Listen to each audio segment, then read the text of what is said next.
പിതാവായ യേശുക്രിസ്തുവിന്റെ നാമത്തിൽ എല്ലാവർക്കും സ്നേഹവന്ദനം. നാം ചിന്തിച്ചുകൊണ്ടിരുന്ന വിഷയം ഗലാത്യ ലേഖനത്തിൽ നിന്നുള്ളതായ ക്രൂസ് എന്നുള്ളതായ വിഷയമാണ്. 5 കാര്യങ്ങളാണ് നാം ചിന്തിക്കാനായിട്ട് ഇടയായത്. 1-ാം അധ്യായത്തിൽ യേശു കർത്താവിൻ്റെ ക്രൂസും രക്ഷയും എന്നുള്ള വിഷയമാണ് നാം ചിന്തിച്ചത്. തുടർന്ന് 2-ാം അധ്യായത്തിൽ വരുമ്പോൾ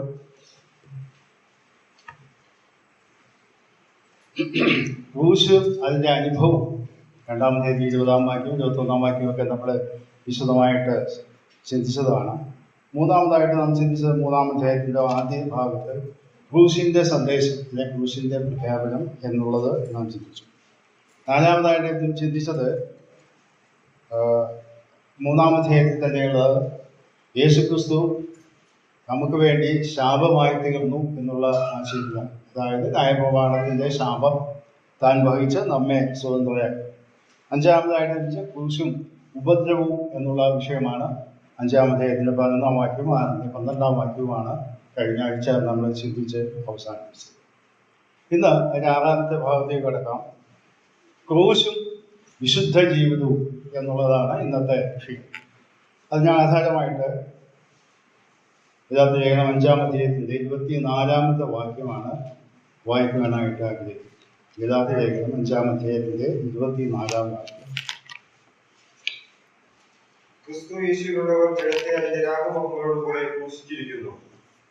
ഈ വാക്യം നമ്മൾ പലപ്പോഴും വായിക്കുകയും മനസ്സിലാക്കുകയൊക്കെ ചെയ്തിട്ടുള്ളതാണ് എന്ന് എനിക്കറിയാം. ഞാനും വളരെ വർഷങ്ങൾക്ക് മുമ്പ് ഈ ഭാഗം വായിക്കുകയും ധ്യാനിക്കുകയും പഠിക്കുകയൊക്കെ ചെയ്തു. എന്നാൽ ഇവിടെ ക്ലാസ് എടുക്കാൻ വേണ്ടിയാണ് ഇത് കുറച്ചുകൂടി ആഴത്തിൽ പഠിക്കാനായിട്ട് ഞാൻ ശ്രമിച്ചത്. അപ്പോഴാണ് ഈ വാക്യത്തിൻ്റെ വിവിധ വശങ്ങൾ എൻ്റെ ശ്രദ്ധയിലേക്ക് കടന്നു വന്നു. ക്രിസ്തു യേശുവിനുള്ളവർ എന്ന് പറഞ്ഞത് ദൈവമക്കൾ എല്ലാവരെയും ഉദ്ദേശിച്ചിട്ടുള്ളതാണ് എന്ന് നമുക്കറിയാം. ജഡത്തെ, ജഡം എന്ന വാക്ക് നമുക്കറിയാം പഴയ മനുഷ്യന്റെ പാപ സ്വഭാവത്തെയാണ് ജഡം എന്ന വാക്കുകൊണ്ട് വേദപുസ്തകം അർത്ഥമാക്കുന്നത്. അതിന് പുതിയ നിയമം പ്രത്യേകിച്ചും അർത്ഥമാക്കും. മറ്റ് അർത്ഥങ്ങൾ ആ വാക്കിനുണ്ട് എന്നുള്ളത് നമുക്കറിയാം. എന്നാൽ സ്വാഭാവികമായിട്ട് നാം മനസ്സിലാക്കുന്നത് ജഡം എന്ന് പറയുന്നത് നമ്മിലുള്ള ഉണ്ടായിരുന്ന പഴയ മനുഷ്യന്റെ ആദാമ്യ സ്വഭാവം, പാപം ഉള്ള സ്വഭാവത്തെയാണ് ഇവിടെ അത് പറയുന്നത്. ഈ വാക്യം വളരെ പ്രാധാന്യമുള്ള ഒരു വാക്യമാണ്. ഞാൻ ഈ വാക്യം പഠിക്കാനായിട്ട് ശ്രമിച്ചപ്പോഴാണ് അത് എൻ്റെ ശ്രദ്ധയിലേക്ക് കടന്നത്. കാരണം ഈ വാക്യത്തിൻ്റെ വ്യാഖ്യാനം അനുസരിച്ച് ക്രിസ്തീയ സഭകൾ, സുവിശേഷ വിഹിത സഭകളിൽ തന്നെ വളരെ വേദപണ്ഡിതന്മാരുടെ ഇടയിൽ തന്നെ വ്യത്യസ്തമായ അഭിപ്രായങ്ങൾ നിലവിലുണ്ട്. അത് ഞാനിത് പഠിച്ചുകൊണ്ടിരുന്നപ്പോഴാണ് എൻ്റെ ശ്രദ്ധയിലേക്ക് കടന്നത്. എന്താണെന്ന് അറിയാം, ഒരു കൂട്ടം ആളുകൾ, വലിയ പ്രഗത്ഭരായ ആളുകൾ തന്നെ, ഞാൻ പേരൊന്നും പറയുന്നില്ല, പാശ്ചാത്യ ലോകത്തെ ആളുകളാണ് പ്രത്യേകിച്ചും, അതിൻ്റെ ആശയങ്ങൾ നമ്മളിവിടെയൊക്കെ കാണാം. ഞാനത് വിവരിക്കുമ്പോൾ നിങ്ങളുടെ ശ്രദ്ധയിൽ കടന്നു. ജഡത്തെ അതിൻ്റെ രാഗമോഹങ്ങളോടുകൂടെ ക്രൂശിച്ചിരിക്കുന്നു എന്നുള്ളതാണ് പ്രസ്താവന. എന്നാൽ പലരും ഇത് വ്യാഖ്യാനിക്കുന്നത് ക്രൂശിക്കണം എന്നാണ്. അതിൻ്റെ വ്യത്യാസം മനസ്സിലായോ? ഞാനത് വിശദീകരിക്കാനായിട്ട് ശ്രമിക്കുകയാണ്. റോമൻ കത്തോലിക്ക സഭയും അതുപോലെയുള്ള പാരമ്പര്യ സഭകളും പട്ടത്വ സഭകളും ഭൂരിഭാഗവും സുവിശേഷ വിഹിത സഭകൾ എന്ന് വിചാരിക്കപ്പെടുന്ന പട്ടത്വ സഭകൾ എന്ന് പറഞ്ഞാൽ റെവറൻ എന്ന പേരിലൊക്കെ അറിയപ്പെടുന്ന പല സഭകളുണ്ട്. നമ്മുടെ ഇവിടെ അത്ര പ്രചാരത്തിലില്ലെങ്കിൽ അവരൊക്കെ പഠിപ്പിക്കുന്നത് ക്രിസ്തീയ ജീവിതത്തിൽ ജഡത്തെ ക്രൂശിച്ചുകൊണ്ട് അനുദിനം കൊന്നുകൊണ്ട് അല്ലെങ്കിൽ അതിനെ പീഡിപ്പിച്ചുകൊണ്ട് നമ്മൾ വിജയിക്കണം എന്നാണ് ഈ വാക്യം ഉദ്ദേശിക്കുന്നത് എന്നുള്ളതായ വ്യാഖ്യാനമാണ് പലരും പഠിപ്പിക്കുന്നത്. ഞാൻ ഈ വേദഭാഗങ്ങളൊക്കെ ചിന്തിക്കാൻ കാരണം ദീർഘവർഷങ്ങൾക്ക് മുമ്പ് ഞാൻ വേദപുസ്തകം പഠിക്കാനും അതിൻ്റെ പുസ്തകങ്ങളൊക്കെ വായിക്കാൻ തുടങ്ങിയപ്പോൾ ഞങ്ങളുടെ സഭയിലുണ്ടായിരുന്ന ഇപ്പോൾ കർത്തസിനെ വിശ്വസിക്കുന്ന ദേവദാസൻ എന്നോട് ഒരു മുന്നറിയിപ്പ് തന്നു. അതിങ്ങനെയാണ്, പുസ്തകങ്ങൾ വായിക്കുന്നത് കൊള്ളാം, ഇംഗ്ലീഷ് പുസ്തകങ്ങളാണ് ഞാൻ അധികം വായിക്കുന്നത്. ആ വായിക്കുമ്പോൾ ഒരു കാര്യം ശ്രദ്ധിക്കുക, എഴുത്തുകാരൻ ആരാണെന്ന് വ്യക്തമായിട്ട് തിരിച്ചറിഞ്ഞിട്ട് വേണം വായിക്കാൻ. ഇന്ന് നമ്മുടെ ലോകത്ത് മുഴുവൻ അറിയപ്പെടുന്ന പല പണ്ഡിതന്മാരായിട്ടുള്ള ആളുകൾ അവരുടേതായ ഉൾപ്പെട്ടു നിൽക്കുന്ന സഭയുടേതായ ആശയങ്ങളുടെ സ്വാധീനം മുഖാന്തരം പല ഭാഗങ്ങളും വ്യാഖ്യാനിക്കുന്നത് അവരുടെ സഭയ്ക്ക് അനുകൂലമായ രീതിയിലാണ്.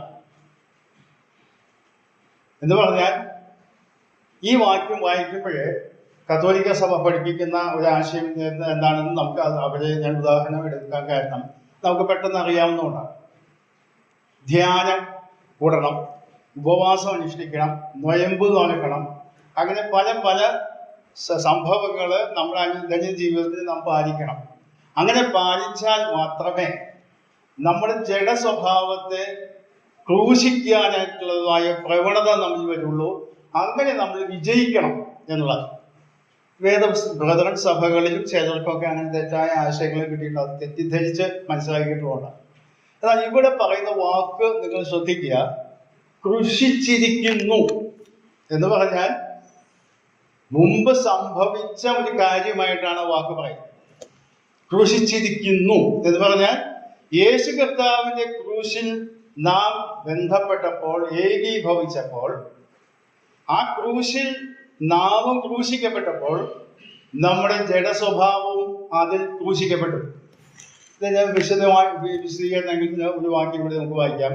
റോമാലേഖനം 6-ാം അധ്യായം, അതിന്റെ ആദ്യം റോമാലേഖനം 6-ാം അധ്യായത്തിന്റെ 6-ാം വാക്യവും 7-ാം വാക്യവും പിന്നീട് അതിന്റെ 10-11 വാക്യങ്ങളാണ് വായിക്കുന്നത്. നാം ഇനി പാപത്തിന് അടിമപ്പെടാതെ വണ്ണം പാപശരീരത്തിൽ നീക്കം വരേണ്ടതിന് നമ്മുടെ പഴയ മനുഷ്യൻ അവരോട് കൂടെ ക്രൂശിക്കപ്പെട്ടു എന്ന് നാം അറിയുന്നു.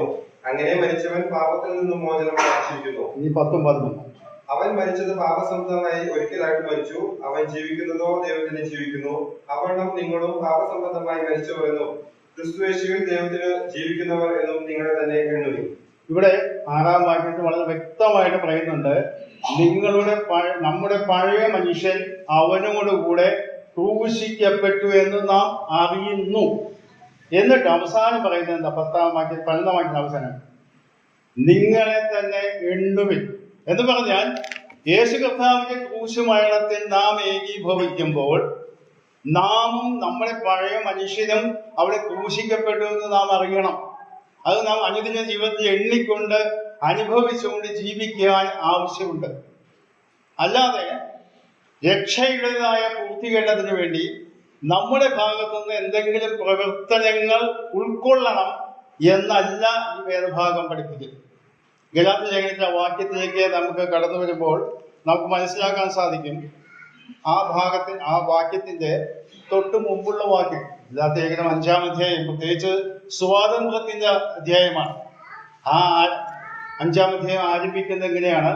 സ്വാതന്ത്ര്യത്തിനായിട്ട് ക്രിസ്തു നമ്മെ സ്വതന്ത്രരാക്കി, ആകയാൽ അതിൽ ഉറച്ചു നിൽപ്പിൻ, അടിമനുഖത്തിൽ പിന്നെയും കുടുങ്ങിപ്പോകരുത്. ഏതായി അടിമനുഖം എന്ന് പറയുന്നത്? അടിമനുഖം എന്ന് പൗലോസോട് ഉദ്ദേശിക്കുന്നത് അപ്പോസ്തല പ്രവൃത്തി 15-ാം അധ്യായത്തിലേക്ക് നമുക്ക് കടന്നു വരാം. അപ്പോസ്തല പ്രവൃത്തി 15-ാം അധ്യായം, അവിടെ ഞാൻ മുമ്പൊക്കെ സൂചിപ്പിക്കുകയുണ്ടായി, യെരുശലേം സഭയിലുണ്ടായ വലിയ തർക്കങ്ങളും അപ്പോസ്തലന്മാരും മൂപ്പന്മാരും ഒക്കെ കൂടി ചേർന്ന തർക്കങ്ങളൊക്കെ പരിഹരിച്ച സമയത്ത് പൗലോസും ബർന്നബാസും അവിടെ ജാതികളോട് സുവിശേഷം പറഞ്ഞു എന്ന് പറഞ്ഞ് അതിനെപ്പറ്റി വലിയ ബഹളമുണ്ടായി. അപ്പോഴാണ് അവിടെ 7-ാം വാക്യത്തിൽ വായിക്കുന്നു, വളരെ തർക്കം ഉണ്ടായ ശേഷം പത്രോസ് എഴുന്നേറ്റ് നിന്ന് അവരോട് പറഞ്ഞത്. ഇനി അതിന്റെ 9-ഉം 10-ഉം വാക്യങ്ങളാണ് വായിക്കുന്നത്. വിശ്വാസത്താൽ അവരുടെ ഹൃദയങ്ങളെ ശുദ്ധീകരിച്ചതിനാൽ നമുക്കും അവർക്കും തമ്മിൽ ഒരു വ്യത്യാസവും വച്ചിട്ടില്ല. ആകെ നമ്മുടെ പിതാക്കന്മാർക്കും നമുക്കും ചുമപ്പാൻ കഴിഞ്ഞിട്ടില്ലാത്ത ദുഃഖം ശിഷ്യന്മാരുടെ കഴുത്തിൽ വെപ്പാൻ നിങ്ങൾ ഇപ്പോൾ ദൈവത്തെ പരീക്ഷിക്കുന്നത് എന്ന്. ഇവിടെ ശ്രദ്ധിച്ചോ, നുകം. ഈ നുകം എന്ന് പറയുന്നത് എന്താണെന്ന് അറിയാമോ? പഴയ നിയമത്തിലെ ആചാരങ്ങളായ പരിച്ഛേദന, മറ്റു കാര്യങ്ങളൊക്കെയാണ് ഉദ്ദേശിക്കപ്പെടുന്നത്. ഇതിന്റെ പശ്ചാത്തലം ഞാൻ ഒരിക്കലും എഴുതുകയുണ്ടായി. അപ്പോസ്തലനായ പൗലോസും ബർന്നബാസും ചേർന്ന് ജാതികളോട് സുവിശേഷം അറിയിച്ചു, അവർ രക്ഷിക്കപ്പെട്ടു, ദൈവമക്കളായിരുന്നു. പത്രോസും അതുപോലെ കൊർന്നല്യോസിന്റെ ഭവനത്തിൽ ചെന്ന് സുവിശേഷം പറഞ്ഞു. അവർ രക്ഷിക്കപ്പെട്ടു, അവർ ദൈവമക്കളായിട്ട്.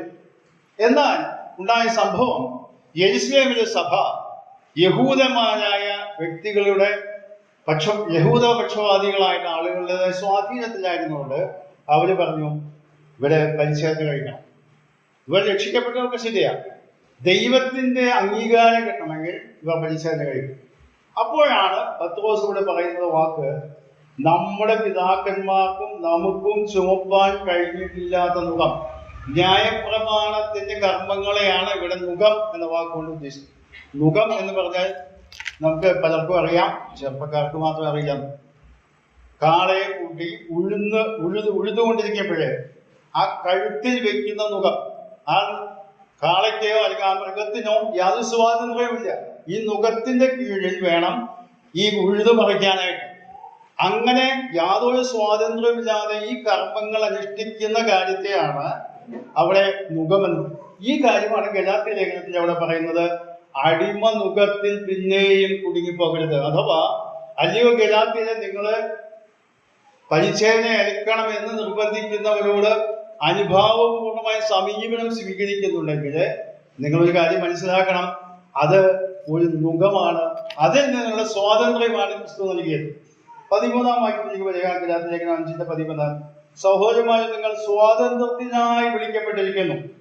ഈ സ്വാതന്ത്ര്യം ജഡത്തിന് അവസരമാക്കുക മാത്രം ചെയ്യാതെ സ്നേഹത്താൽ അന്യോന്യം സ്നേഹിക്കും. അഥവാ ഈ സ്വാതന്ത്ര്യത്താൽ നമ്മൾ എന്ത് ചെയ്യാമെന്നല്ല, ക്രിസ്തുവിലുള്ള സ്നേഹത്താൽ സേവനത്തിന്റെ പാതയിലേക്ക് കടന്നു വരും.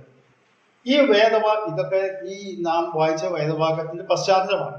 തുടർന്ന് 16-ാം വാക്യം മുതലേ നാം വായിക്കുമ്പോൾ അവിടെ പറയുന്നു, ആത്മാവിനെ അനുസരിച്ച് നടപ്പി എന്ന് പറഞ്ഞാൽ പരിശുദ്ധാത്മാവിന്റെ ശക്തി അനുഭവിച്ചുകൊണ്ട് ജീവിക്കുക എന്നാണ് എൻ്റെ ലളിതമായ തർജ്ജമ. പരിശുദ്ധാത്മാവിന്റെ ശക്തി അനുഭവിച്ചുകൊണ്ട് ജീവിക്കുക. പഴയ നിയമ ഭക്തരും പുതിയ നിയമ വിശ്വാസികളും തമ്മിലുള്ള അടിസ്ഥാനപരമായ ഒരു വ്യത്യാസം എന്ന് പറയുന്നത്, പഴയ നിയമകാലത്ത് ചിലർക്ക് മാത്രമേ പരിശുദ്ധാത്മാവ് ലഭിച്ചിരുന്നുള്ളൂ, ദൈവത്തിന്റെ ആത്മാവ് പ്രത്യേക ദൗത്യങ്ങൾ നൽകിയ. എന്നാൽ പുതിയ നിയമത്തിലേക്ക് കടന്നു വരുമ്പോൾ രക്ഷിക്കപ്പെട്ട എല്ലാവർക്കും ദൈവത്തിന്റെ പരിശുദ്ധാത്മാവിന്റെ അധിവാസമുണ്ട്, അഭിഷേകമുണ്ട്, മുദ്രയുണ്ട്. അതുകൊണ്ട് ദൈവത്തിന്റെ ആത്മാവിനെ അനുസരിച്ച് നടക്കുക എന്ന് പറഞ്ഞാൽ ദൈവാത്മാവിന്റെ ശക്തിയിൽ ജീവിക്കാമെങ്കിൽ നിങ്ങൾക്ക് ഈ അനുഭവം ഉണ്ടാകും. താഴോട്ട് നാം വായിക്കുമ്പോൾ, ഗലാത്യ ലേഖനത്തിന്റെ പഠനമല്ലല്ലോ നാം ചെയ്യുന്നത്, ക്രൂശിന്റെ ആ കാര്യമാണല്ലോ. എന്നാൽ അത് പറഞ്ഞു ഞാൻ പോകുകയാണ്. അവിടെ പറയുന്നത് വലിയ പോരാട്ടമുണ്ട്, ജഡത്തിനും പരിശുദ്ധാത്മാവിന്റെ ആഗ്രഹങ്ങൾക്കും തമ്മിൽ വലിയ പോരാട്ടമുണ്ട്. എന്നിട്ട് പറയുകയാണ് ജഡത്തിന്റെ പ്രവൃത്തികൾ ഇന്നതൊക്കെയാണ്, ആത്മാവിന്റെ ഫലം ഇന്നതൊക്കെയാണ് എന്ന് പറഞ്ഞാൽ അവിടെ വിശദീകരിക്കുമ്പോൾ അത് ഭാഗങ്ങളിൽ ശ്രദ്ധിച്ചറിയാം. ഈ ജഡത്തിന്റെ പ്രവൃത്തികൾ എന്ന് പറയുന്നതിൽ 3 വിഭാഗങ്ങളുണ്ട്. അവിടെ ശ്രദ്ധിക്കുക. ദുർനടപ്പ്, അശുദ്ധി, ദുഷ്കാമം എന്ന് പറഞ്ഞ ലൈംഗിക പാപങ്ങൾ. രണ്ടാമത് വിഗ്രഹാരാധന, ആഭിചാരം അല്ലെങ്കിൽ മന്ത്രവാദം. നമുക്കറിയാം, പല യഹൂദന്മാരും മന്ത്രവാദങ്ങളും ചെയ്യുന്നവരും അതിൽ വിശ്വസിക്കുന്നവരാണ്. എന്തിന്? ക്രൈസ്തവരെന്ന് പറയുന്ന പല സഭാ വിഭാഗത്തിൽപ്പെട്ട ആളുകളും നാൾ നോക്കുകയും നക്ഷത്രഫലം നോക്കുകയും രാഹു ഇതൊക്കെ നോക്കിയാണ് വിവാഹത്തിന് ഇറങ്ങുന്നത്, വീട് പണിയുന്നത്, പല കാര്യങ്ങൾ ചെയ്യുന്നത്. ഇതൊക്കെ വിശ്വാസികൾക്ക് യോജിച്ചതല്ല എന്നാണ് ഇവിടെ പറയുന്നത്. അതൊക്കെ ജഡത്തിന്റെ പ്രവൃത്തികളാണ്. പിന്നെ നാം വായിക്കുന്നത് പക, പിണക്കം, ജാതി, ശങ്ക, ക്രോധം, ശാഠ്യം, ദുർന്നപക്ഷം, ഭിന്നത, അസൂയ എന്നൊക്കെ പറഞ്ഞുകൊണ്ട് പലത് പറയുന്നുണ്ട്. അതായത് സമൂഹത്തിൽ അന്യോന്യം പ്രശ്നങ്ങൾ ഉണ്ടാക്കി ജീവിക്കുന്ന മനോഭാവം. പിന്നെ പറയുന്നത് എന്താ? അവിടെ പറയുന്നത് മദ്യപാനം, വെറിക്കൂത്ത്. അപ്പോൾ ഇവിടെ പറയുന്ന കാര്യങ്ങൾ ശ്രദ്ധിക്കുക. ഒന്ന്, ജഡത്തിന്റെ പ്രവൃത്തികളായിട്ട് പറയുന്നതിന്റെ ആ വിഭാഗീയത കാര്യങ്ങൾ നാം ശ്രദ്ധിച്ചാൽ, ക്ലാസിഫിക്കേഷൻ നാം ശ്രദ്ധിച്ചാൽ, ഒന്ന് ലൈംഗിക പാപങ്ങൾ, മറ്റൊന്ന് ആഭിചാരം, വിഗ്രഹാരാധന എന്ന് പറയുന്ന വിശ്വാസ ജീവിതത്തിൽ നിന്ന് വ്യതിചലിച്ചു പോകുന്ന ജീവിതം, മറ്റൊന്ന് സമൂഹത്തിൽ അന്യോന്യം ബന്ധപ്പെടാൻ ബുദ്ധിമുട്ടുണ്ടാക്കുന്നതായ സ്വഭാവ ഗുണങ്ങൾ, അവസാനമായിട്ട് നാം കാണുന്നത് മദ്യപാനം, വെറിക്കൂത്ത് എന്ന് പറഞ്ഞാൽ മധുരോത്സവം എന്നാണ് പുതിയ തർജ്ജമയിൽ വന്നിട്ടുണ്ട്. എന്ന് പറഞ്ഞാൽ ഇന്ന് നമുക്കറിയാം മദ്യപാനവും മധുരോത്സവവും എന്ന് പറഞ്ഞാൽ വലിയ സമൂഹങ്ങളിലൊക്കെ ക്രൈസ്തവരുടെ വിവാഹങ്ങളിൽ പോലും നടക്കുന്ന സംഭവമായിട്ടാണ് നാം ഇത് കാണുന്നത്. ചിലരൊക്കെ പറഞ്ഞു കേട്ടിട്ടുണ്ട്, കത്തോലിക്കരാണ് പറയുന്നത് കേട്ടത്, പെരുന്നാളിനും ക്രിസ്മസിനൊക്കെ വീട്ടിലെ എല്ലാ അംഗങ്ങളും ചേർന്ന് മദ്യപിക്കുന്നത് ആഘോഷിക്കാൻ വേണ്ടിയാണ്. അപ്പോൾ ആണും പെണ്ണും കുട്ടികളും ഒന്നും വ്യത്യാസമില്ല, എല്ലാവരും ആഘോഷിക്കും. ഞാനൊരിക്കൽ ഒരു കത്തോലിക്കൻ്റെ എൻ്റെ കൂടെ ജോലി ചെയ്യുന്ന ഒരാളുടെ മകളുടെ വിവാഹത്തിനായിട്ട് ഒരു പള്ളിയിൽ പോയി, മണ്ണത്തിയിലുള്ളൊരു പള്ളിയിൽ പോയി. പള്ളി പോയപ്പോഴാണ് ആദ്യമായിട്ട് അന്നാണ് ഇത് ശ്രദ്ധിക്കുന്നത്. ഞാൻ പല സ്ഥലത്തും കണ്ടു. വിവാഹം കഴിഞ്ഞു, റിസപ്ഷന് വേണ്ടി വധുവും വരുന്നു, സ്റ്റേജിലേക്ക് കയറി. അപ്പോൾ അന്തരീക്ഷം പെട്ടെന്ന് മാറി. പാട്ടങ്ങോട്ട് വെച്ചു, ആഹ്വാനം നടത്തി. വലന്റെ വധുവിന്റെ അടുത്ത ബന്ധുക്കൾ സ്റ്റേജിലേക്ക് കയറി വരിക, ഇവിടെ പാട്ട് പാടാൻ പോണ, നമ്മൾ നൃത്തം ചെയ്യാൻ പോവുകയാണ്. ഞാൻ അതിശയിച്ചു പോയി. കാരണം പറയുമ്പോ പ്രായമായവരും കുട്ടികളും ഒക്കെ കയറി. ഒരു സൈഡില് വലന്റെ ആളുകള്, വധുവിന്റെ ആളുകൾ നിന്ന് അവിടെ പാട്ട് വെച്ച് മൂളിക്കുകയാണ്, ഇവരങ്ങ് ഡാൻസ് ചെയ്യുകയാണ്. മതി പറഞ്ഞു. അപ്പൊ ഞാൻ എൻ്റെ കൂട്ടുകാരോട് ചോദിച്ചു, ഇത് ഇങ്ങനെ പതിവ്? ഇപ്പോഴൊക്കെ ഇതൊക്കെ ധാരാളം ഉണ്ട് ഇവിടെ എന്നോ. അപ്പോഴാണ് എനിക്ക് മനസ്സിലാകുന്നത് അവരുടേതായ ആ നിലവാരം എന്താണെന്ന്. ഞാൻ അതുപോട്ടെ, നമ്മുടെ ആളുകളും വലിയ അത്ര പോയില്ലെങ്കിലും അല്പസ്വല്പമൊക്കെ ആഘോഷങ്ങളും ഉത്സവങ്ങളൊക്കെ വേണമെന്നുള്ള താല്പര്യക്കാരാണ്. എന്നാൽ ഇവിടെ പറയുന്നത് ഇതൊക്കെ ജഡത്തിന്റെ പ്രവൃത്തികളാണ് എന്നുള്ളത്. എന്നിട്ട് പിന്നീട് പറയുകയാണ് ആത്മാവിന്റെ ഫലമോ സ്നേഹം, സന്തോഷം, സമാധാനം എന്ന് പറഞ്ഞ ദൈവികമായ ഗുണങ്ങള്, ദീർഘക്ഷമ, ദയ, പരോപകാരം, വിശ്വസ്തത, സൗമ്യത, ഇന്ദ്രിയ എന്നൊക്കെ പറഞ്ഞാൽ മറ്റുള്ളവരോട് ബന്ധപ്പെട്ടും സ്വന്തം ജീവിതത്തിൽ കാണിക്കുന്ന അനുഭവങ്ങളുടെ ചിത്രമാണ് അതൊക്കെ കാണിക്കുന്നത്. അതിന് വിശദീകരിക്കാനും നിൽക്കാത്തത്, നമ്മുടെ വിഷയം മുമ്പോട്ട് പോകണമല്ലോ, അതുകൊണ്ട്. എന്നിട്ട് പറയുകയാണ് അവസാനം പറയുന്നത് ക്രിസ്തു യേശുവിനുള്ളവർ എന്ന് പറഞ്ഞാൽ യേശു ക്രിസ്തുവിന്റെ പക്ഷത്ത് നിൽക്കുന്നവർ, ദൈവമക്കളായി തീർന്ന എല്ലാവർക്കും ജഡത്തെ അതിന്റെ രാഗമോഹങ്ങളോടുകൂടി. രാഗമോഹങ്ങൾ എന്ന് പറഞ്ഞതിന്റെ അർത്ഥം വികാരങ്ങളും മോഹങ്ങളും എന്നാണ് മറ്റൊരു തർജ്ജമയിൽ ഞാൻ വായിക്കാൻ ഇടയായത്. ലളിതമായത് വികാരങ്ങൾ എന്ന് പറയുന്നത് മനസ്സിന്റെ ഉള്ളിൽ രൂപപ്പെടുന്ന ആശയങ്ങളാണ്. എന്നാൽ മോഹങ്ങൾ എന്ന് പറയുമ്പോൾ അത് പ്രാവർത്തികമാക്കുകയാണ്. എന്നാൽ നമുക്കറിയാം കർത്താവായ യേശു ക്രിസ്തു ഗിരിപ്രഭാഷണത്തില് പഠിപ്പിക്കുകയുണ്ടായി. മത്തായി സുവിശേഷം 5-ാം അധ്യായത്തിലേക്ക് നമുക്ക് പെട്ടെന്ന് വരാം. മത്തായി സുവിശേഷം 5-ാം അധ്യായത്തില് കർത്താവ് പഠിപ്പിച്ച പഴയ നിയമ ആശയങ്ങൾ ഒന്ന് വിശദീകരിക്കുന്നതാണല്ലോ ഗിരിപ്രഭാഷണം എന്ന് പറയും. അവിടെ 5-ാം അധ്യായത്തിന്റെ 27-ഉം 28-ഉം വാക്യങ്ങൾ നമുക്ക് വായിക്കാം. വ്യഭിചാരം ചെയ്യരുത് എന്ന് അരുളി ചെയ്തത് നിങ്ങൾ കേട്ടിട്ടുണ്ടല്ലോ. ഞാനോ നിങ്ങളോട് പറയുന്നത്, സ്ത്രീയെ മോഹിക്കേണ്ടതിന് അവളെ നോക്കുന്നവനെല്ലാം ഹൃദയം കൊണ്ട് അവളോട് വ്യഭിചാരം ചെയ്തു പോയി. ഇവിടെ കർത്താവ് പറയുകയാണ്, പഴയ നിയമകാലത്ത് വ്യഭിചാരം ചെയ്തത് അത് വലിയ തെറ്റാണ്. ഇന്നും സമൂഹത്തിൽ അങ്ങനെയൊക്കെയാണ്. എന്നാൽ വിശ്വാസികളെ സംബന്ധിച്ചിടത്തോളം ഇവിടെ കർത്താവ് തന്നെ പറയുന്നത് അത് തന്നെയാണ് പൗലോസ് എടുത്ത് പറയുന്നത്. ഇവിടെ പറയുന്നത് എന്താ? മോഹിക്കേണ്ടത്, അതായത് ആ ആസക്തിയോടുകൂടെ ലഭ്യമാകാൻ വേണ്ടി ഒരു സ്ത്രീയെ, ഒരു വ്യക്തി, പുരുഷന് ഒരു സ്ത്രീ ആയാലും രണ്ടുപേർക്കും ബാധകമാണ്. ഇവിടെ പറയുന്നത് അങ്ങനെ ചെയ്യുന്നവൻ ഹൃദയം കൊണ്ട് വ്യഭിചാരം ചെയ്തു. ഇതാണ് യേശു കർത്താവ് പഠിപ്പിച്ചതായ മാനദണ്ഡം. ഇത് തന്നെയാണ് പൗലോസ് ഇവിടെ പറയുന്നത്. എന്താ പറയുന്നത്? ഈ വക കാര്യങ്ങളും ജയം ഈ വഴിക്ക് വിരോധമായി ഒരു ന്യായപ്രമാണവും എന്ന് പറഞ്ഞാൽ ഈ ന്യായപ്രമാണത്തിന്റെ ശരിയായ അർത്ഥം കർത്താവ് അവിടെ വ്യാഖ്യാനിച്ചപ്പോൾ ഈ കാര്യം വിശദീകരിക്കുകയുണ്ടായി. എന്നിട്ട് പറയുകയാണ് വികാരങ്ങളും മോഹങ്ങളും ഒക്കെ ഉള്ള ആ കാര്യം ക്രൂശിക്കപ്പെട്ട അവസ്ഥയിലായി തീർന്നു എന്നുള്ളത്. ഇത് നാം സ്വായത്തമാക്കുന്ന ഒരു അനുഭവമായിട്ടല്ല ഇവിടെ പറയുന്നത്. മറിച്ച് നാം രക്ഷിക്കപ്പെട്ടപ്പോൾ, യേശു കർത്താവിന്റെ ക്രൂശിനോട് ബന്ധിക്കപ്പെട്ടപ്പോൾ, ഞാൻ ക്രിസ്തുവിനോട് ക്രൂശിക്കപ്പെട്ടിരിക്കുന്നു എന്ന് പൗലോസ് പറയുമ്പോൾ ഇവിടെ പറയുന്നത് നമ്മുടെ വികാരങ്ങളും മോഹങ്ങളും ഒക്കെ അവിടെ ക്രൂശിൽ തറപ്പിച്ചു കഴിഞ്ഞു.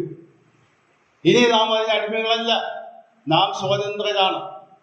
ഇവിടെ പൗലോസ് പറയുന്ന ആ വാക്ക് ശ്രദ്ധിക്കുക. ക്രൂശിച്ചിരിക്കുന്നു എന്ന് പറഞ്ഞാൽ മുൻകാലങ്ങളിൽ കർത്താവിന്റെ ക്രൂശിൽ സംഭവിച്ച കാര്യമായിട്ടാണ്. ഇതെന്റെ അർത്ഥം എന്താ? ഈ അർത്ഥം മനസ്സിലാക്കാതെ പലരും ഇത് വ്യാഖ്യാനിക്കുന്നത് നമ്മൾ നമ്മുടെ ശരീരത്തെ ദണ്ഡിപ്പിച്ചടിക്കുക.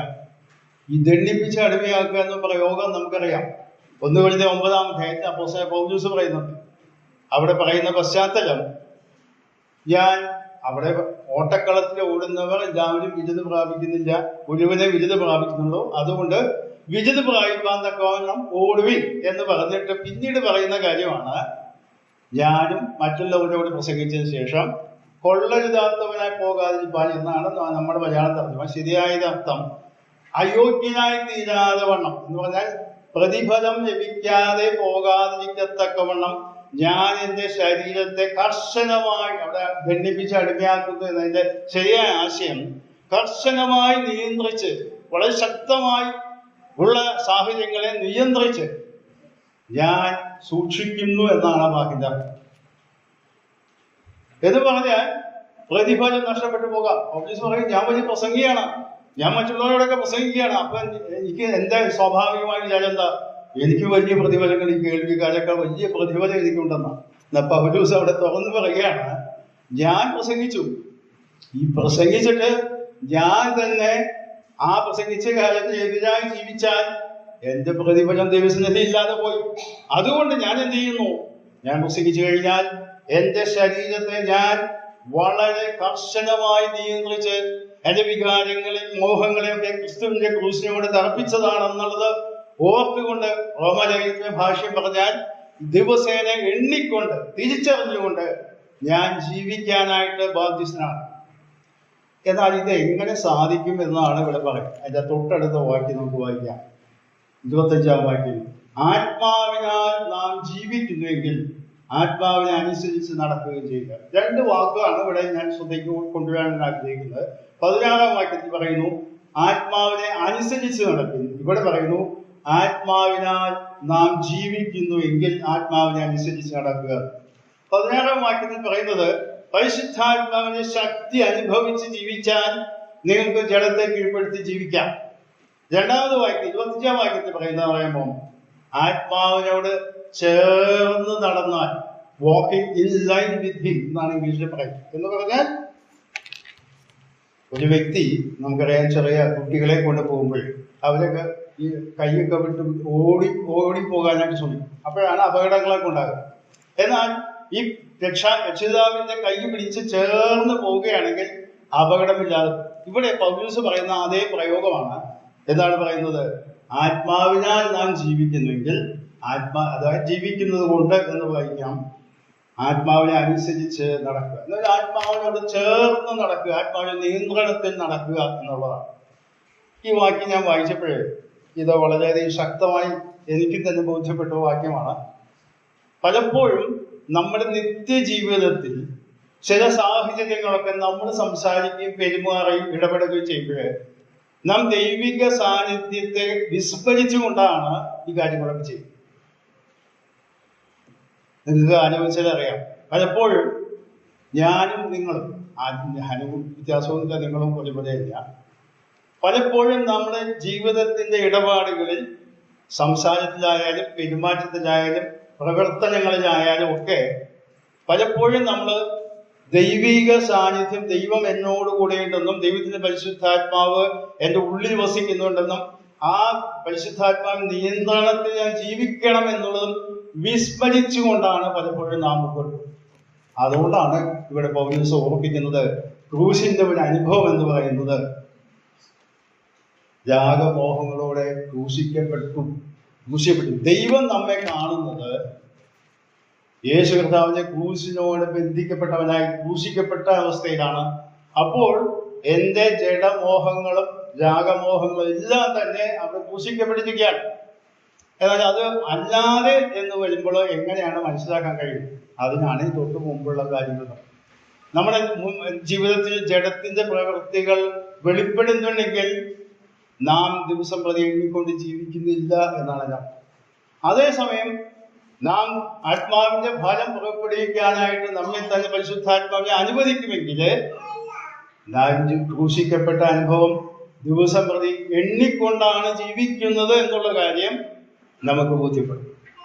ഇപ്പോഴുള്ളവരെ ഈ ഭാഗം ഞാൻ പഠിച്ചുകൊണ്ടിരുന്നപ്പോൾ എനിക്ക് തന്നെ കൂടുതൽ പ്രയോജനം ചെയ്യുവാനായിട്ട് ഇടയായി. കാരണം പലപ്പോഴും നമ്മളൊക്കെ ഈ വേദഭാഗം വായിക്കുകയും പഠിക്കുകയും ധ്യാനിക്കുകയും പ്രസംഗം കേൾക്കുകയും പ്രസംഗിക്കുകയും ഒക്കെ ചെയ്യുമ്പോഴും നമ്മൾ മനസ്സിലാക്കുന്നില്ല, ഞാൻ ഇനി സ്വതന്ത്രനല്ല. യേശുക്രിസ്തുവിന്റെ ക്രൂശിനോട് ബന്ധിക്കപ്പെട്ടവനാണ് ഞാൻ. എൻ്റെ ജീവിതത്തിന്റെ എല്ലാ അവസരങ്ങളും ആഗ്രഹങ്ങളും യേശു കർത്താവിന്റെ ക്രൂശിനോട് ബന്ധിക്കപ്പെട്ട അവസ്ഥയിൽ മാത്രമേ ഞാൻ കാണാനായിട്ടും കണക്കാക്കാനും പാടുള്ളൂ എന്നാണ്. അതുകൊണ്ടാണ് റോമാലേഖനം ആ നിലയിൽ വിശദീകരിക്കുന്നത്. നമുക്കറിയാം, ഗലാത്യ ലേഖനം റോമാലേഖനം വിഷയപരമായിട്ട് ഏകദേശം സാമ്യമുള്ള ലേഖനങ്ങളാണ്.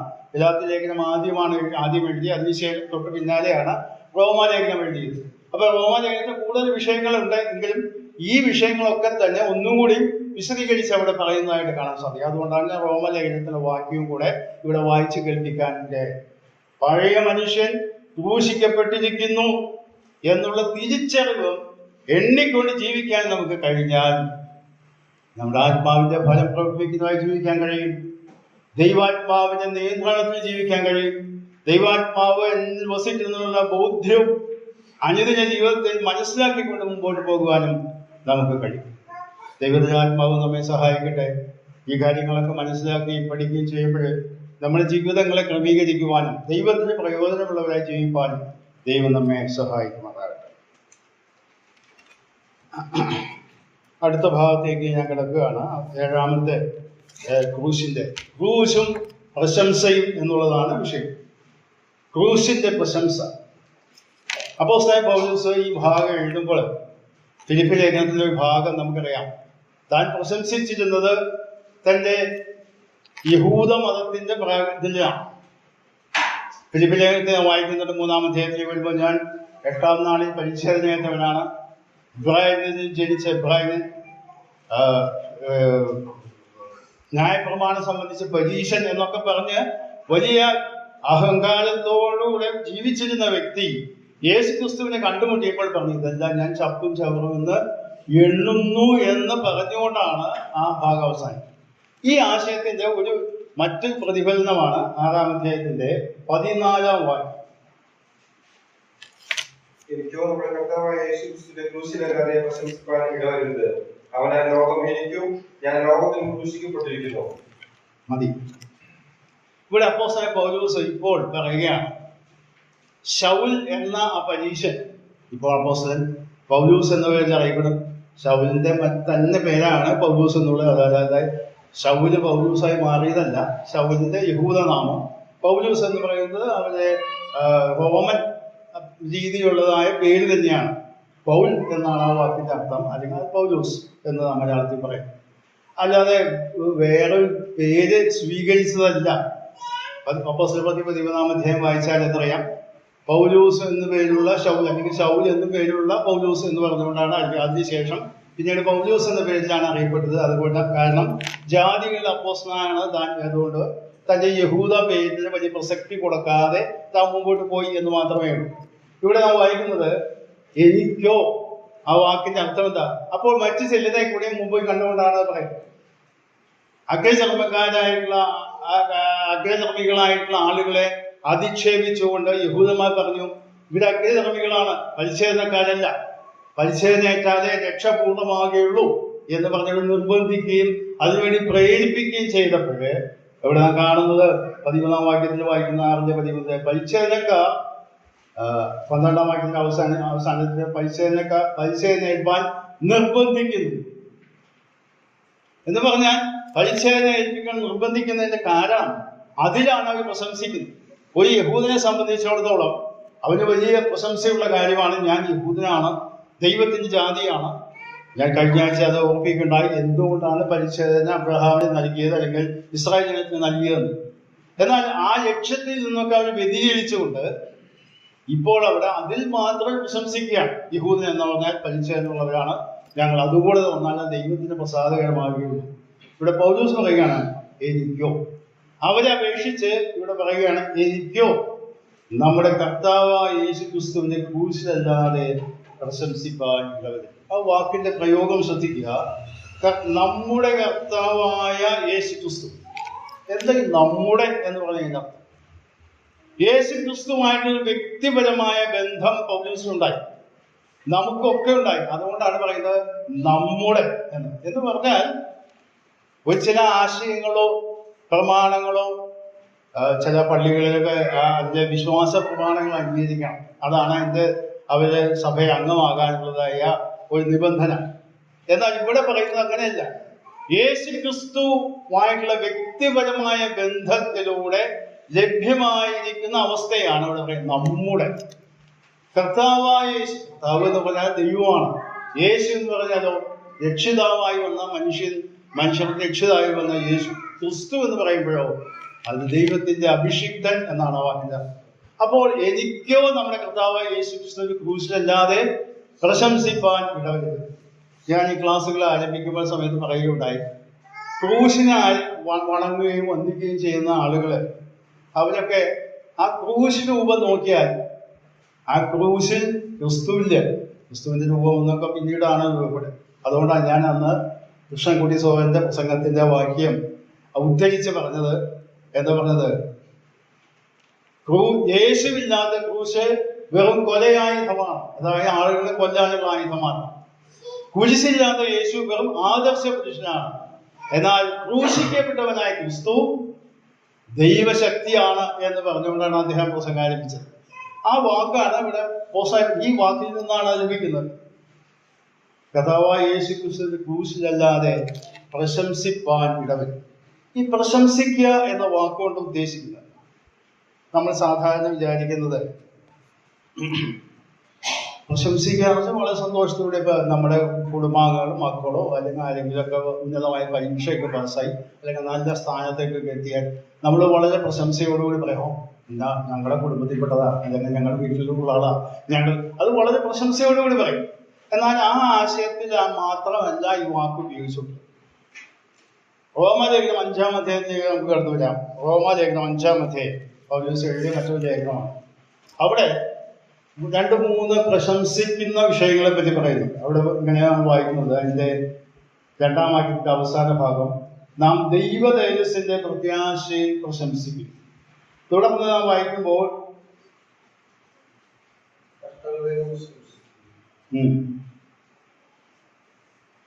3 പ്രാവശ്യം പറയുന്നുണ്ട് എന്നാണ്. 4-ാം വാക്യത്തിൽ പറയുന്നത് കഷ്ടങ്ങളിലും പ്രശംസിക്കും. ഇനി 11-ാം വാക്യത്തിന്റെ അവസാന ഭാഗത്ത് നമ്മുടെ കർത്താവായ യേശു ക്രിസ്തു മുഖാന്തരം നാം ദൈവത്തിൽ പ്രശംസിക്കും. ഇവിടെ ഈ പ്രശംസിക്കുന്നു എന്ന വാക്ക് ശരിയായ ആശയം മനസ്സിലാകണമെങ്കിൽ ഇതിന് ഉപയോഗിച്ചിട്ടുള്ള ഭാഷയിലെ വാക്കുകളുടെ അർത്ഥം മനസ്സിലാക്കണം. പ്രശംസിക്കുക എന്ന വാക്കുകൊണ്ട് ഇവിടെ ഉദ്ദേശിക്കുന്നത് സന്തോഷം കൊണ്ട് തുള്ളിച്ചാടുക എന്നുള്ളതാണ്. എന്ന് പറഞ്ഞാൽ നമുക്കറിയാം, ഇവിടെ ഈ അടുത്ത് കലോത്സവം കഴിഞ്ഞു. 1-ാം സ്ഥാനം നേടിയത് കണ്ണൂർ ജില്ലയാണ്. ഈ കപ്പുമായിട്ട് അവര് കണ്ണൂർ ചെല്ലുമ്പോൾ കപ്പ് കൊണ്ടുവന്നു എന്ന് പറഞ്ഞാൽ സ്വീകരിക്കുന്നവരെ അവര് സ്വീകരിക്കുന്നത് ആവേശത്തോടെ കൈയടിച്ച് തുള്ളിച്ചാടി ആഹ്ലാദപൂർവ്വമാണ് സ്വീകരിക്കുന്നത്. എന്ന് പറഞ്ഞാൽ മതി മറന്നുകൊണ്ട് അവരെ സ്വീകരിക്കുന്ന ഒരു അനുഭവമാണ്. മറ്റെല്ലാം മറന്ന് അത് വലിയൊരു സംഭവമാണ് എന്ന് ചിത്രീകരിക്കും. സംഭവം തന്നെയാണ്. അതേപോലെ തന്നെ പ്രശംസിക്കുന്നു എന്ന വാക്കിന് ഉപയോഗിച്ചിട്ടുള്ള മൂലഭാഷയിലെ വാക്കിന് ആ അർത്ഥമാണുള്ളത്. എന്ന് പറഞ്ഞാൽ സന്തോഷാദിയിലേക്ക് താൻ തുള്ളിച്ചാടുക എന്നുള്ളതാണ്. എന്ന് പറഞ്ഞാൽ മറ്റെല്ലാം മറന്നു അവന്റെ മുന്നിൽ, ആ വ്യക്തിയുടെ മുമ്പിൽ ഈ വിജയം വളരെ ആഹ്ലാദം ഉണ്ടാക്കുന്ന ഒരു കാര്യമായിട്ട് മാറും. അപ്പോൾ പൗലോസ് ഇവിടെ പറയുന്നതെന്ന് പറയുമ്പോൾ ഈ വാക്ക് അതിന്റെ ഫിലിപ്പിയ ലേഖനത്തിലെ വാക്യം 3-ാം അധ്യായത്തിലെ വാക്യം ചേർത്ത് നാം വായിക്കണം. അവിടെ പൗലോസിനെ അഭിമാനിക്കാനായിട്ട് പ്രശംസിക്കാനായിട്ട് പലതുമുണ്ടായിരുന്നു. ഞാൻ യഹൂദനാണ്, 8-ാം നാളിൽ പരിശീലനമാണ്, ബെന്യാമിൻ ഗോത്രക്കാരനാണ്, എബ്രായരിൽ നിന്ന് ജനിച്ച എബ്രായനാണ്, അതായത് കലർപ്പില്ലാത്ത യഹൂദനാണ് എന്നൊക്കെയാണ് പറഞ്ഞത്. ഞാൻ ന്യായപ്രമാണത്തിൽ നീതി സംബന്ധിച്ച അനിന്ദനാണ്, ശുഷ്കാന്തി സംബന്ധിച്ച് സഭയെ ഉപദ്രവിച്ചതാണ് എന്നൊക്കെ നേട്ടങ്ങളൊക്കെ നിരത്തി പറഞ്ഞ വ്യക്തി ഇപ്പോൾ പറയുന്ന അതൊന്നുമില്ല. ഇതൊക്കെ ചപ്പും ചവറും ക്രിസ്തുവിനെ കുറിച്ചുള്ളതായ പരിജ്ഞാനത്തിന്റെ ശ്രേഷ്ഠത നിമിത്തം ഇതൊക്കെ ചപ്പും ചവറും എണ്ണുന്നു എന്ന് മാത്രമല്ല, പൗലോസ് ഇവിടെ പറയാണ്, പരിശോധനക്കാരെ എനിക്ക് പ്രശംസിക്കാനുള്ളത് ഈ കർത്താവായ യേശു ക്രിസ്തുവിന്റെ ക്രൂശ് മാത്രമാണ്. എന്റെ ജീവിതത്തിന്റെ ലക്ഷ്യം എന്ന് പറയുന്നത് ഈ ക്രൂശിനെ ഉയർത്തുക എന്ന് മാത്രമാണ്. അതുകൊണ്ടാണ് 1 കൊരിന്ത്യർ 1-ാം അധ്യായത്തിലേക്ക് അത് പെട്ടെന്ന് വരാം. അപ്പൊ അറിയാവുന്ന ഭാഗമാണെങ്കിലും ഒന്ന് നിങ്ങൾ ശ്രദ്ധയിലേക്ക് കൊണ്ടുവരട്ടെ. 1 കൊരിന്ത്യർ 1-ാം അധ്യായം.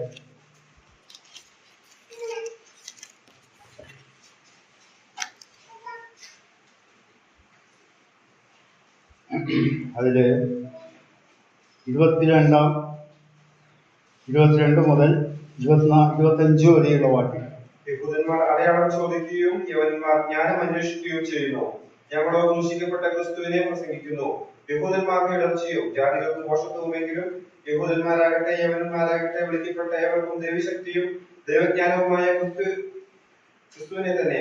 ദൈവത്തിന്റെ പോഷത്വം മനുഷ്യരെക്കാൾ ജ്ഞാനമേറിയതും ദൈവത്തിന്റെ ബലഹീനത മനുഷ്യരെക്കാൾ ബലമേറിയതും ആകുന്നു. ഇവിടെ പൗലോസ് പറയുകയാണ്, കൊരിന്ത്യരോട് പറയുകയാണ്, നിങ്ങളോട് ഞാൻ സുവിശേഷം അറിയിച്ചപ്പോഴേ ഞങ്ങള് വലിയ വലിയ കാര്യങ്ങളൊന്നും പറഞ്ഞില്ല. ക്രൂശിക്കപ്പെട്ടവനായ ക്രിസ്തുവിനെ മാത്രം പറയും. 2-ാം അധ്യായത്തിൽ വരുമ്പോഴേ അവിടെ പറയുന്നുണ്ട്,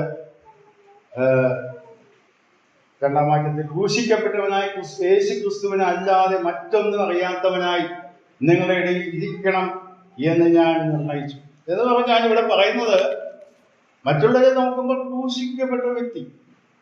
നമുക്കറിയാം യഹൂദന്റെ മനസ്സിൽ കടന്നു വരുന്നത് എന്താണെന്നറിയാമോ?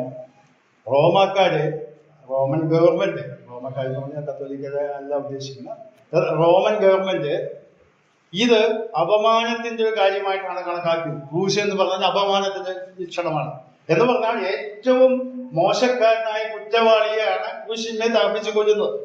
അപ്പോൾ സമൂഹത്തിന്റെ മുമ്പിൽ ഏറ്റവും ലജ്ജിതനായ കുറ്റവാളിയായ അപമാനിതനായ വ്യക്തിയാണ് ക്രൂശിക്കപ്പെട്ട് കിടക്കുന്നത്. യഹൂദനെ സംബന്ധിച്ചിടത്തോളം തൂങ്ങി മരിച്ചവനാണ്, ദൈവസന്നിധിയിൽ തൂങ്ങി മരിച്ചവനാണ്, അല്ലെങ്കിൽ കൊല്ലപ്പെട്ടവനാണ്, തൂക്കിക്കൊല്ലപ്പെട്ടവനാണ്, അവൻ ശപിക്കപ്പെട്ടവനാണ്. ഈ അവസ്ഥയിലാണ് അവന് കാണുന്നത്. എന്നാൽ പൗലോസ് ഇവിടെ പറയുകയാണ്, ആ കർത്താവായ യേശുക്രിസ്തു ക്രൂശിലല്ലാതെ എനിക്ക് പ്രശംസിക്കുവാൻ ഇടവരുന്നില്ല. എന്തുകൊണ്ടാണത്? ഈ യേശുക്രിസ്തുവിന്റെ ക്രൂശിലാണ് തനിക്ക് രക്ഷ പ്രാപിച്ചത്. ഈ യേശുക്രിസ്തുവിന്റെ ക്രൂശിലൂടെയാണ് താൻ ദൈവമകനായി തീർന്നത്, ദൈവത്തിന്റെ അംഗീകാരം ലഭിച്ച് നീതീകരിക്കപ്പെട്ടവനായി തീർന്നത്. ഈ യേശുക്രിസ്തുവിന്റെ ക്രൂശിലൂടെയാണ് തനിക്ക് ലഭിച്ചതായ എല്ലാ അനുഗ്രഹവും. ഇവിടെ ഗലാത്യലേഖനത്തിൽ നാം കാണുകയുണ്ടായി. 2-ാം അധ്യായത്തിൽ പറഞ്ഞു, ഞാൻ ജഡത്തിൽ ജീവിക്കുന്നത് ഞാൻ ജഡത്തിൽ ജീവിക്കുന്ന എന്നെ സ്നേഹിച്ച് എനിക്ക് വേണ്ടി തന്നെത്താൻ ഏൽപ്പിച്ചു കൊടുത്ത ദൈവത്തിലുള്ള വിശ്വാസത്താലാണ്. എന്ന് പറഞ്ഞാൽ ഇപ്പോൾ അവന്റെ ജീവിത ലക്ഷ്യം തന്നെ മാറി. ക്രൂശ് മാത്രമാണ് അവന്റെ മുമ്പിലുള്ളതായ ചിത്രം. പ്രശംസയോടുകൂടെ അഭിമാനത്തോടുകൂടെ അവൻ പറയുകയാണ്, എനിക്കോ നമ്മുടെ കർത്താവായ യേശുക്രിസ്തു ക്രൂശിലല്ലാതെ പ്രശംസിക്കാൻ വേറൊന്നുമില്ല. ഇന്ന് ക്രൈസ്തവരെന്ന് അഭിമാനിക്കുന്ന പലരിലും അഭിമാനിക്കുന്നവരാണ്. അവരുടെ പാരമ്പര്യങ്ങളിൽ, അവരുടെ പള്ളികളുടെ വലിപ്പത്തിൽ, അവരുടെ പുരോഹിത വർഗത്തിൻ്റെതായ വസ്ത്രധാരണത്തിന്, ആർഭാടത്തിൽ, അങ്ങനെ പലവരും അവരുടെ അംഗസംഖ്യ ഒക്കെ അവര് അഭിമാനിക്കുന്നവരാണ്. ഞാൻ കഴിഞ്ഞ ദിവസം പറഞ്ഞതുപോലെ നമ്മളിപ്പോഴും 4-3-7 ആളായിട്ട് നിൽക്കുന്ന ചെറിയ ചെറിയ സഭകളാണ്. അവരെ അപേക്ഷിച്ച് കോടിക്കണക്കിന് ആളുകളുണ്ടോ എന്ന് അറിഞ്ഞുകൂടാ.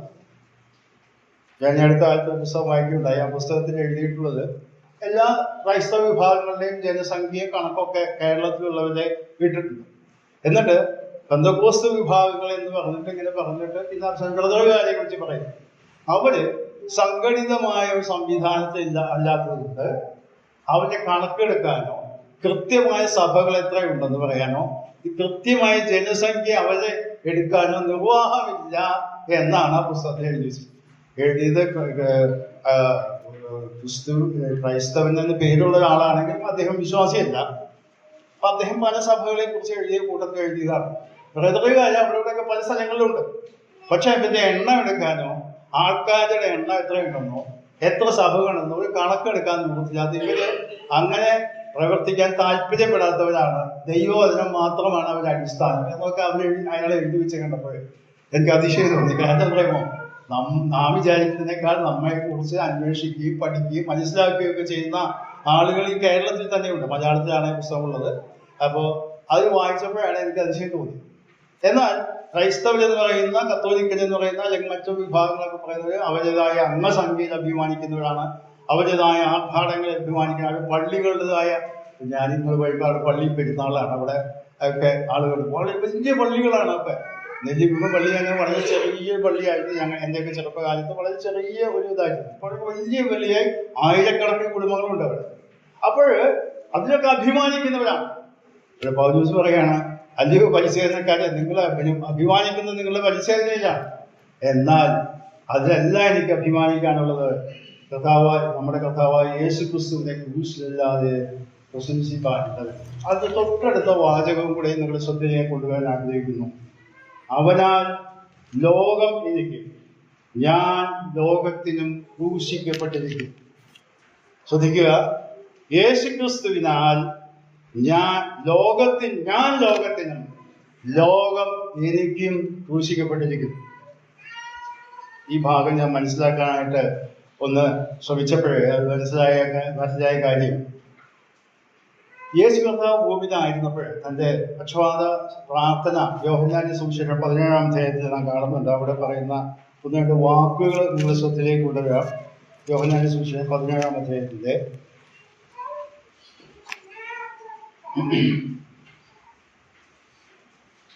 14-ാം വാക്യം. ഞാൻ അവർക്ക് നിന്റെ വചനം കൊടുത്തിരിക്കുന്നു. ഞാൻ ദൈവികനല്ലാത്തതുപോലെ അവരും ദൈവികന്മാരായ കൊണ്ട് ലോകം അവരെ പകച്ചു. അതിന്റെ 16-ാം വാക്യം. ഞാൻ ലൗകികനല്ലാത്തതുപോലെ അവരും ലൗകികന്മാരല്ല. മതി. ഇവിടെ യേശു പക്ഷപാത പ്രാർത്ഥനയിൽ പറയുകയാണ്, വിശ്വാസികളെ നോക്കി പറയുകയാണ്, അവര് ലോകക്കാരല്ല, ഈ ലോകത്തിൽ അവർ ജീവിക്കുന്നെങ്കിലും ഞാൻ ലോകത്തിൽ ലൗകികനല്ലാതെ ജീവിച്ചതുപോലെ അവരും ലൗകികന്മാരല്ല. ഈ ലൗകികൻ എന്ന വാക്കിന്റെ അർത്ഥം എന്താ? ഈ ലോകത്തിന്റെ പ്രമാണങ്ങളും ആർഭാടങ്ങളും ആദർശങ്ങളും മാനദണ്ഡങ്ങളും പാലിച്ച് അതിൽ അഭിമാനിച്ച് ജീവിക്കുന്ന ഒരു കൂട്ടം ആളുകളാണ് ഈ ലോകക്കാർ. പിശാചിൻ്റെതായ ദൈവത്തെ മാറ്റി നിർത്തി പൈശാചികമായ സംവിധാനങ്ങളുടെ സ്വാധീനത്തിൽ ജീവിക്കുന്ന വലിയ ജനസമൂഹത്തെ മുന്നിൽ കണ്ടുകൊണ്ടാണ് ലോകം എന്ന വാക്കുകൊണ്ട് ഉദ്ദേശിക്കുന്നത്. ഇവിടെ പൗലോസ് ഇവിടെ പറയാണ്, ഈ കർത്താവായ യേശു ക്രിസ്തുവിനാൽ ലോകം എനിക്ക്, ഞാൻ ലോകത്തിനും ക്രൂശിക്കപ്പെട്ടിരിക്കും. ഈ വാക്കിന്റെ അർത്ഥം രണ്ടർത്ഥമുണ്ട്. ഒന്ന് ക്രൂശിക്കപ്പെട്ടു എന്ന അർത്ഥം, രണ്ടാമത്തെ അർത്ഥം മതില് കെട്ട് വേർതിരിച്ച് നിർത്തിയിരിക്കുന്നു എന്നാണ്. എന്ന് പറഞ്ഞാൽ ലോകം എന്നിലേക്ക് വരാതെയും ഞാൻ ലോകത്തിലേക്ക് പോകാതെയും എന്നെ വേർതിരിച്ച് നിർത്തിയിരിക്കുകയാണ് ദൈവം.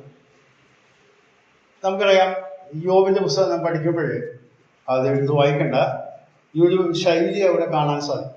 പിശാച് സാത്താൻ ദൈവമായിട്ട് തർക്കിക്കുക, വെറുതെയോ യോബ് ഭക്തനായിരിക്കുന്നത്.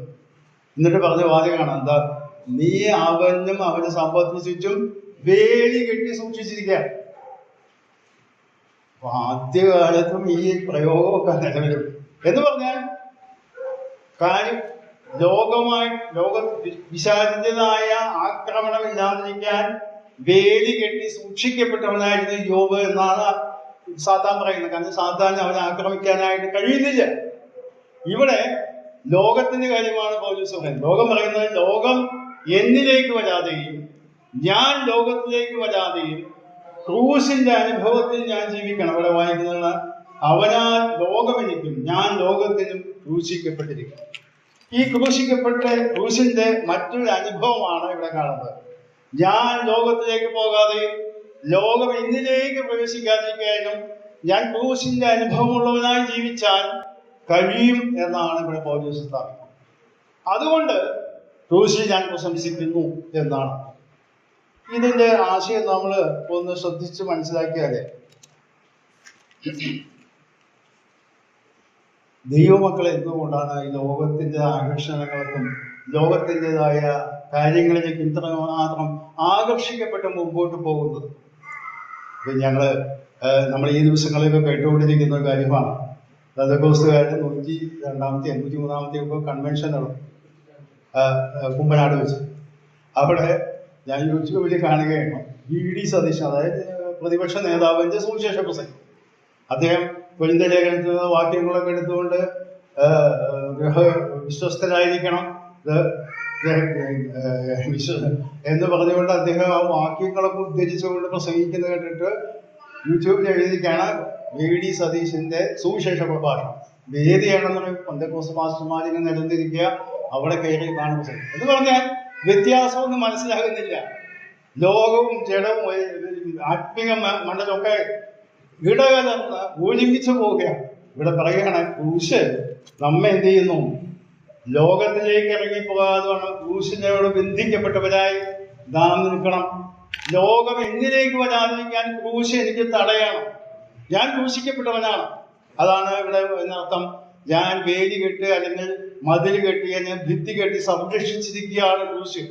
ഈ ക്രൂശിൽ ഞാൻ നിൽക്കുമ്പോൾ, യേശുക്രിസ്തുവിന്റെ ക്രൂശിനോട് ഞാൻ ബന്ധിക്കപ്പെട്ട് നിൽക്കുമ്പോൾ, ലോകം എനിക്കും ഞാൻ ലോകത്തിനും ക്രൂശിക്കപ്പെട്ട അവസ്ഥയാണ്. നമ്മുടെ വിശ്വാസികളെ, ഇതിന്റെ ആത്മീയമായ അർത്ഥം നാം ഉൾക്കൊള്ളണം. പ്രായോഗിക ജീവിതത്തിലെ ലോകത്തിന്റെ ആഗ്രഹങ്ങൾക്കും സ്ഥാനമാനങ്ങൾക്കും അംഗീകാരങ്ങൾക്കും വേണ്ടി നാം പലക്കം പായുമ്പോൾ പലപ്പോഴും അങ്ങനെയൊക്കെയാണ് ആളുകൾ ചെയ്യുന്നത്.